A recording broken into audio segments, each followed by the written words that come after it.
America के राष्ट्रपति Donald Trump ने एप्पल के सीईओ टिम कुक से भारत में प्लांट बनाना बंद करने को कहा है। ट्रंप ने साफ कहा, हमें भारत में आपके प्लांट बनाने में कोई दिलचस्पी नहीं है। भारत अपना ख्याल रख सकता है। दरअसल आईफोन बनाने वाली ये कंपनी भारत में बड़े पैमाने पर उत्पादन करना चाहती है, लेकिन ट्रंप कंपनी की चीन से बाहर उत्पादन बढ़ाने की योजना से खुश नहीं है। अमेरिकी राष्ट्रपति के इस बयान से एप्पल की योजना में रुकावट आ सकती है।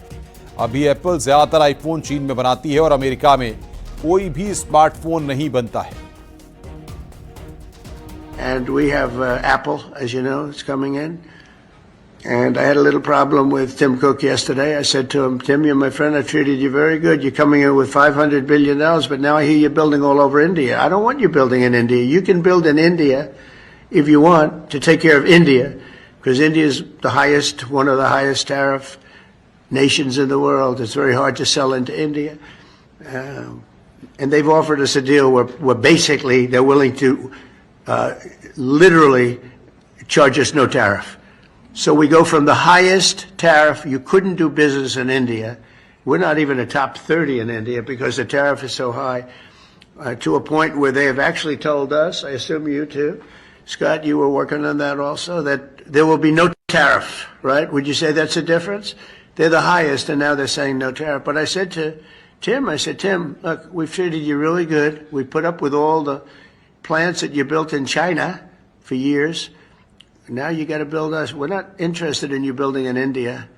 India can take care of themselves. They're doing very well. We want you to build here, and they're going to be upping their production in the United States. Apple. So Apple's already in for $500 billion, but they're going to be upping their production.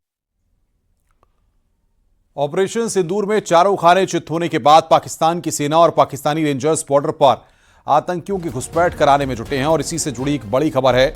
Samba और Kathua sector में घुसपैठ की कोशिश के दौरान BSF ने पाकिस्तान को ऐसा करारा जवाब दिया कि पाकिस्तान के 15 आतंकियों के मारे जाने की खबर है। बीएसएफ के सूत्रों से मिली जानकारी के मुताबिक ये तस्वीरें हैं पाकिस्तानी पोस्ट और आतंकी लॉन्च पैड की, जिसे बीएसएफ के जवानों ने तबाह कर दिया।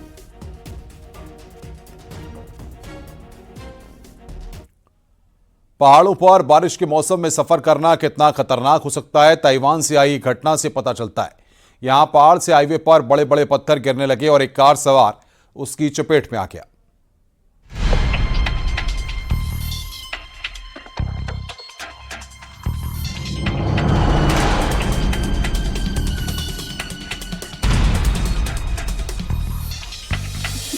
पहाड़ से बरसी आफत, बाल बाल बचा शक।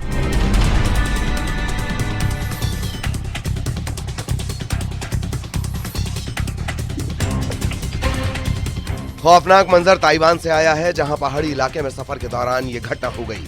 अचानक पहाड़ में हलचल शुरू हुई और बड़े बड़े पत्थर सड़क पर गिरने लगे। एक कार सवार भी इसी पहाड़ी इलाके से गुजर रहा था, लेकिन तभी चट्टानें टूटकर उसकी कार के ऊपर गिरी। पत्थर गिरने से कार बुरी तरह क्षतिग्रस्त हो चुकी थी। जो मंजर था उससे तो यही लग रहा था कि अब कार ड्राइवर की जान नहीं बच पाएगी। सड़क पर बड़े बड़े पत्थर गिर रहे थे, लेकिन थोड़ी ही देर में कार सवार बाहर निकला। गनीमत रही कि उसकी जान बच गई, हालांकि वो घायल जरूर हुआ। बाद में उसने प्रशासनिक अधिकारियों को सूचना दी। काफी देर तक रास्ते से पत्थर हटाने का काम चला। इस दौरान कई घंटों तक रास्ता बाधित हो गया। उत्तरी ताइवान के मियाओली काउंटी में यह हादसा हुआ। जो गाड़ी हादसे का शिकार हुई, उससे ठीक पहले सड़क पर सन्नाटा था। तभी एक स्कूटी वहां से गुजरी, उसके बाद एक कार भी आगे बढ़ी। इस रूह कपा देने वाली घटना में एक और कार को नुकसान पहुंचा है। हालांकि कार चालक ने ऐन वक्त पर कार को दौड़ा दिया, नहीं तो उसकी जान भी खतरे में पड़ जाती। उसके बाद ये कार सवार बोल्डर्स की चपेट में आ गया। मियाओली काउंटी के परिवहन और लोक निर्माण विभाग के मुताबिक पिछले कई दिनों से बारिश हो रही है, जिसकी वजह से चट्टानें कमजोर होकर खिसक रही हैं। हादसे वाली जगह को बंद किया गया है क्योंकि अभी भी चट्टानों के गिरने का खतरा बना हुआ है।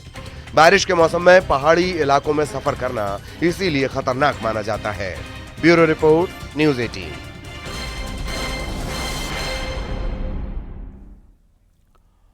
मुंबई से एक हैरान कर देने वाला मामला सामने आया। पिज्जा की डिलीवरी करने आए लड़के से दंपति ने मराठी में बात करने के लिए कहा। जब उसने कहा कि वो मराठी नहीं जानता, तो इसके बाद आरोप है कि उसे पैसे ही नहीं दिए।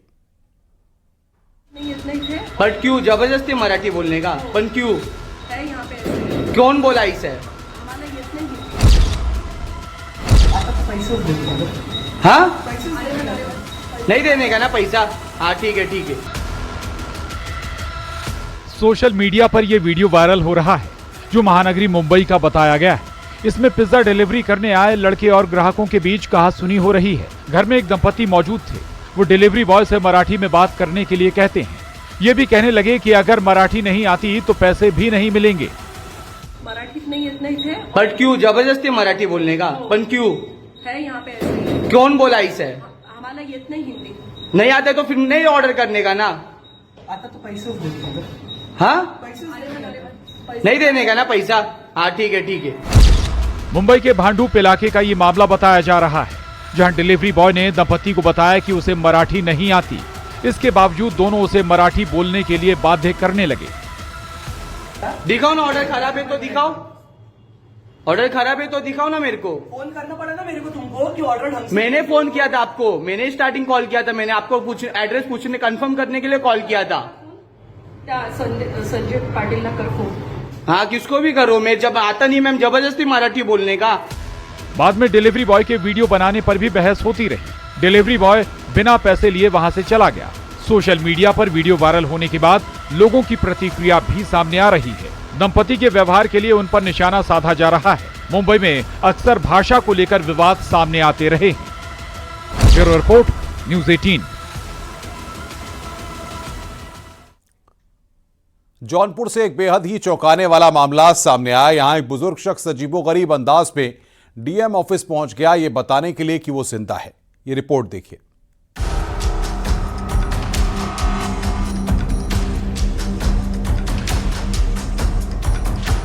गले में तख्ती लटकी हुई है जिसमें लिखा हुआ है, मैं जिंदा हूँ। डीएम कार्यालय के सामने उस वक्त हलचल तेज हो गई जब ये बुजुर्ग शख्स वहां पहुंचा। वहां पर मौजूद लोग एकटक होकर उसे देखते रहे। बुजुर्ग विजय बहादुर का आरोप है कि उसे सरकारी दस्तावेजों में मृत दिखाया गया है और खुद को जिंदा दिखाने के सबूत के तौर पर वो डीएम से गुहार लगाने आया है। उसने गंभीर आरोप लगाए हैं कि साजिश के तहत खतौनी में मृत दिखाकर उनकी जमीन पर दूसरे शख्स को कब्जा दे दिया गया। मामला मेरा जमीनी विवाद का है साहब। मेरी जमीन सामूहिक है और 145-46 इस पर चल रहा था। उसको ख़त्म करने के लिए मेरे को मृतक दिखा दिए मेरे जो पटीदार लोग हैं। ये मामला बक्शा थाना क्षेत्र के खुशबूपुर गांव का है, जहां पर जमीनी विवाद का ये मामला माना जा रहा है। जानकारी के मुताबिक विजय बहादुर और सुनील कुमार के बीच 18 सालों से कोर्ट में केस चल रहा है। पहले कुर्की का आदेश जारी हुआ, लेकिन जिला जज ने इसे खारिज कर दिया। विजय बहादुर ने इलाहाबाद हाई कोर्ट से स्टे ऑर्डर लिया। उन्होंने ये भी आरोप लगाया कि उनके बेटे का फर्जी हलफनामा तैयार किया गया। वहीं उन्हें प्रताड़ित करने की कोशिश भी की गई। मैं जाके 2-3 दिन पहले वहाँ मेरा 30-40 साल से कब्जा था, उसको जबरन वहाँ से हटवा के, और मेरा छप्पर भी था, बोले कि इसको हटा लो। मैं नहीं हटाया तो वो लोग आग के हवाले कर दिए। और भैंस का हौदी था, टूटा था, उसको जबरन उठा के फेंक दिए। बुजुर्ग विजय बहादुर का आरोप है कि पूरी कार्रवाई नियमों के विरुद्ध की गई है। निष्पक्ष जांच और न्याय की मांग करते हुए अधिकारियों से हस्तक्षेप की अपील की जा रही है उनकी तरफ से। मामले की गंभीरता को देखते हुए डीएम ने जांच के आदेश दे दिए हैं। जौनपुर से न्यूज़ 18 के लिए मनोज सिंह की रिपोर्ट।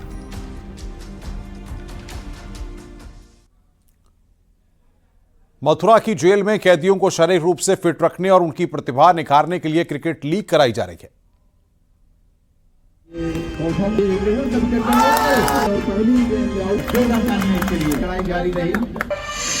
यूं तो अपराध करने वाला जेल में सजा काटता है, लेकिन जेल में कैदियों का स्वास्थ्य ठीक रहे, इसके लिए भी जेल प्रशासन कई कदम उठाती है।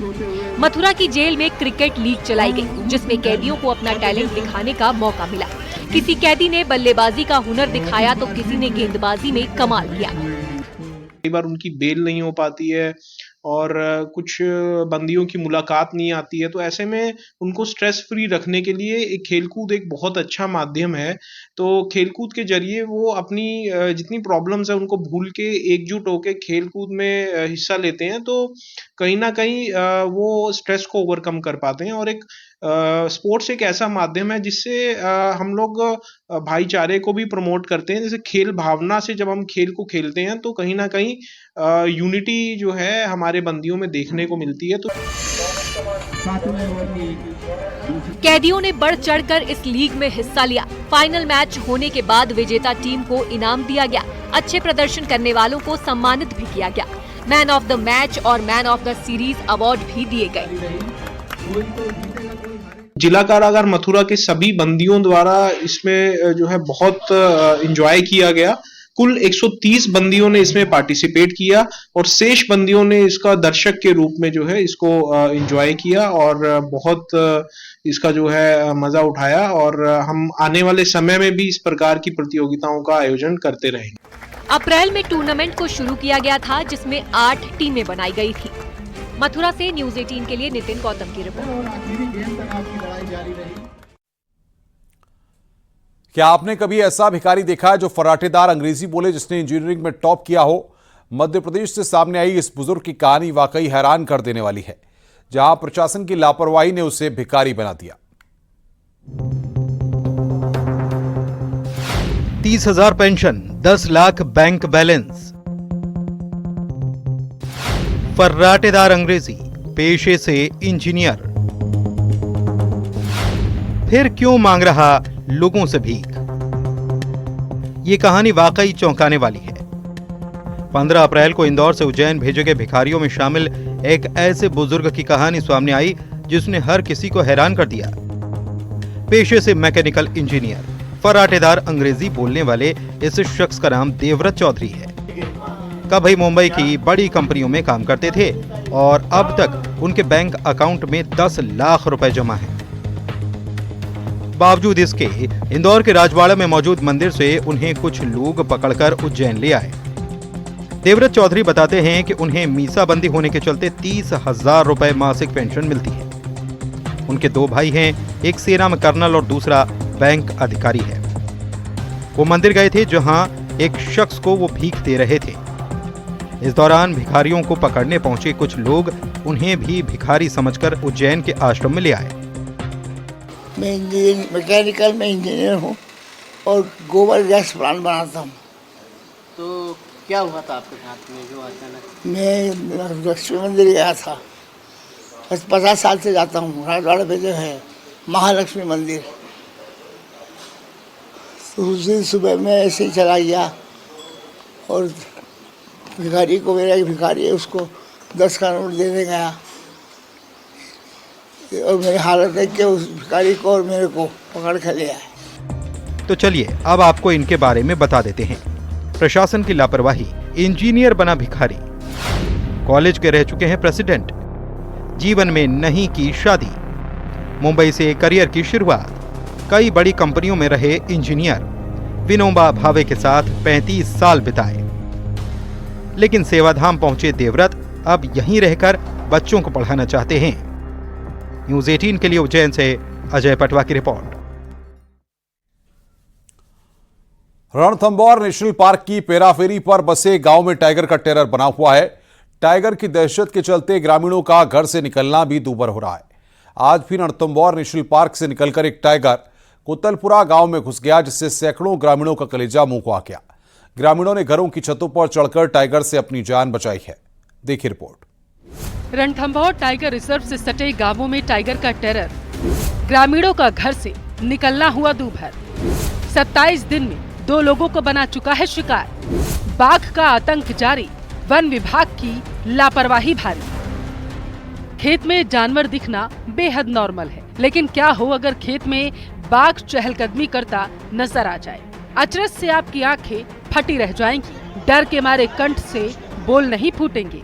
तस्वीरें सवाई माधोपुर के कुतुलपुरा मलियान गांव की हैं। बुधवार सुबह रणथंभौर नेशनल पार्क से एक टाइगर कुतुलपुरा गांव में जा पहुंचा। सुबह सवेरे ग्रामीणों की आंखें टाइगर की मूवमेंट की खबर से खुली। देखते ही देखते अफरा तफरी का माहौल बन गया। अपनी जान बचाने के लिए ग्रामीण छतों पर चढ़ते नजर आए और इसके बाद बाघ ने लुका छुपी खेलना शुरू कर दिया। आज भी सवाई माधोपुर के कुतलपुरा गांव के अंदर, जो कि रणथंभौर नेशनल पार्क से ठीक सटा हुआ है, उसकी पेराफेरी पर यह गांव बसा हुआ है, जहां पर एक टाइगर आ गया था और ग्रामीणों में जबरदस्त एक भय का माहौल हो गया था।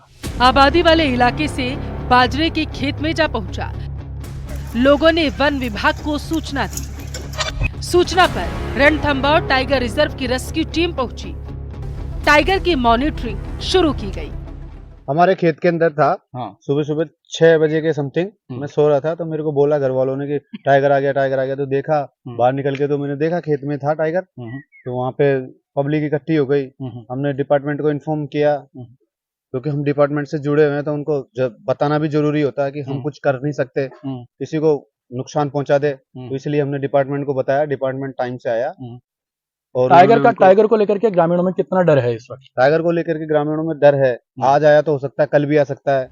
ग्रामीणों की लगातार बढ़ती भीड़ को नियंत्रित करने के लिए कुंडेरा और कोतवाली थाना पुलिस को कड़ी मशक्कत करनी पड़ी।